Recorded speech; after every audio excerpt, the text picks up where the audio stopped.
उत्तर प्रदेश के आगरा में एक अलग ही माहौल देखने को मिल रहा है। यहाँ करणी सेना ने रक्त महास्वाभिमान सम्मेलन का आयोजन किया। इसे लेकर जिले भर में सुरक्षा के पुख्ता इंतजाम किए गए हैं। और इतना ही नहीं, समाजवादी पार्टी के सांसद रामजीलाल सुमन के आवास पर हुए हमले की घटना को भी पुलिस प्रशासन ने यहाँ गंभीरता से लिया है और इसीलिए रामजीलाल सुमन के आवास की त्रिस्तरीय सुरक्षा के इंतजाम भी यहाँ किए। राणा सांगा पर गदर, अखिलेश के सांसद को अल्टीमेटम, 5 बजे तक माफी मांगो नहीं तो हड्डी तोड़ कुटाई होगी साहब, आज नहीं तो कल होगी, हमारी बिल्कुल तैयारी है। राणा पर रार, लठ तैयार। जय भवानी के जयकारों से आगरा गूंज उठा है। पूरा मैदान राजपूत समाज से भर गया है। 3 लाख लोगों के आने का दावा है। लोगों के हाथों में डंडे और हथियार हैं। आगरा में करणी सेना ने रक्त स्वाभिमान सम्मेलन का भव्य आयोजन कर अपनी एकजुटता और ताकत का जोरदार प्रदर्शन किया है। आगरा में इस वक्त मौजूद हूं मैं और करणी सेना के तमाम यहाँ पर कार्यकर्ता पूरे देश से पहुंचे। नाराजगी, जिस नाराजगी की बात हम कर रहे थे, उसी नाराजगी को जाहिर करने के लिए इस वक्त भारी संख्या में भीड़ लगातार देश के अलग अलग हिस्सों से यहाँ पर पहुंच रही है। नारेबाजी लगातार की जा रही है। हालांकि मंच सजना शुरू हो चुका है। मंच शाम 5 बजे जो वहां से ऐलान किया जाएगा, उसके बाद आगे की रणनीति क्या कुछ होगी वो तय होगी। सम्मेलन में लोगों के हाथों में तलवार दिखाई दे रही है। लोगों का कहना है कि ये एक क्षत्रिय की शान है। करणी सेना के प्रदर्शन में जनसैलाब उमड़ पड़ा है।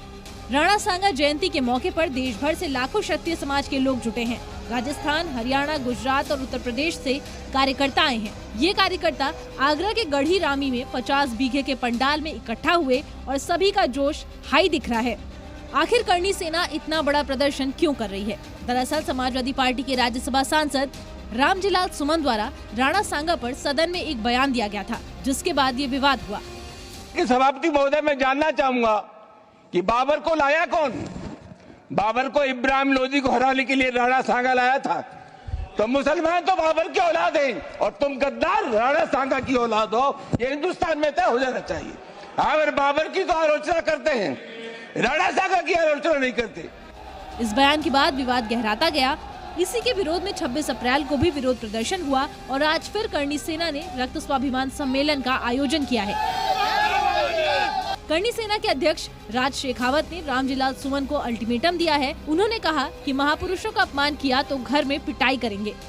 माफी है ही नहीं साहब, अब तो हल है उसकी कुटाई, हड्डी तोड़ कुटाई होगी साहब, आज नहीं तो कल होगी, हमारी बिल्कुल तैयारी है। जिस दिन हमें मौका मिला, उसकी सुरक्षा में चूक हुई, उस दिन हम उसकी हड्डी तोड़ कुटाई कर देंगे साहब। घर में घुस कर जवाब देना एकमात्र विकल्प बचा है, क्योंकि इन्हें संविधान का डर नहीं है। ये संसद भवन से अभद्र टिप्पणी कर सकते हैं, संसद के बाहर मीडिया के सामने अभद्र टिप्पणी कर सकते हैं, तो ये राष्ट्रद्रोह के अपराधी है। इन पे एफआईआर दर्ज क्यों नहीं हुई?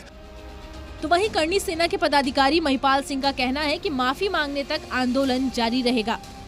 हमारे ऐतिहासिक पात्र, हमारे ऐतिहासिक धरोहर, हमारे रणबांकुरे राणा सांगा जैसे व्यक्तित्व पर 2 टके का एक राज्यसभा सांसद ओछी टिप्पणी करता है कि वो गद्दार है, उनके वंशज गद्दार हैं। उसकी उस ओछी टिप्पणी के जवाब में हम लोग लाखों की संख्या में यहाँ हैं। माफी के लायक छोड़ेंगे नहीं। ये राजपूत का वादा है, ये क्षत्रिय का वादा, पूरा देश का क्षत्रिय है। इस प्रदर्शन को लेकर आगरा पुलिस पहले से ही अलर्ट है। किसी भी प्रकार की हिंसा को रोकने के लिए कमर कस चुकी है। सोशल मीडिया पर नजर रखी जा रही है। 1 company rapid action force, 8 company PAC, बड़ी संख्या में उत्तर प्रदेश पुलिस के जवान और अधिकारी सभा स्थल पर मौजूद हैं। हम लोगों ने जो सांसद रामजीलाल सुमन है, उनके घर पे भी त्रिस्तरीय सुरक्षा लगा रखी है और रास्ते में भी हम लोगों ने काफ़ी फोर्स तैनात किया। इनके द्वारा शांतिपूर्वक ये करने के लिए जो कहा गया है और उसी शर्त पे ये भी अनुमति ली गई है, तो शांतिपूर्वक ही रहेगा। बाकी हमारी फोर्स की पूरी डिप्लॉयमेंट है। सर, डिप्लॉयमेंट को लेके खबर ये है कि पुलिस ने इस बार नए हेलमेट मंगाए हैं, नए डंडे मंगाए हैं, इसका क्या मकसद है? देखिए, वो सब तो जो हमारी तैयारियां हैं उसका एक पार्ट है, तो उसके लिए वो सुरक्षा व्यवस्था का पार्ट है। एडिशनल फोर्सेज भी आसपास के जिलों से बुलाई? एडिशनल फोर्सेज भी लगाई गई हैं जी। पुलिस ड्रोन से निगरानी कर रही है। वॉर रूम बनाया गया है। पुलिस ने सांसद रामजीलाल सुमन के घर जाने वाले रास्ते की भी सुरक्षा बढ़ा दी है। रामजीलाल सुमन के आवास के ठीक बाहर मौजूद हूं और आप तस्वीरों में देख सकते हैं कि किस तरह से उनके आवास के बाहर सुरक्षा के चाक चौबंद इंतजाम किए गए हैं। उनके घर पहुंचने तक जितने भी, चाहे वो मेन रोड हो या फिर कॉलोनी की सड़कें, वहां पे सुरक्षा के जबरदस्त इंतजाम किए गए। ये तस्वीरें देखिए, ये सामने उनका घर है। उससे पहले अगर आप देखें तो यहाँ पुलिस ने मेटल डिटेक्टर भी लगा रखे हैं, इसके अलावा बैरिकेड्स भी लगा दिए हैं। आइए अब आपको हम एक एक तस्वीरें दिखाते हैं कि किस तरह से जो व्यक्ति वहां आ रहे हैं, आप देखिए कि उनकी भी यहाँ पे सुरक्षा जांच की जा रही है, यानी सुरक्षा जांच से गुजर के ही आप उनके आवास तक पहुंच सकते हैं। सामने तस्वीरों में देख सकते हैं कि किस तरह से यूपी पुलिस के पीएससी जवानों की भी यहाँ पे तैनाती की गई है।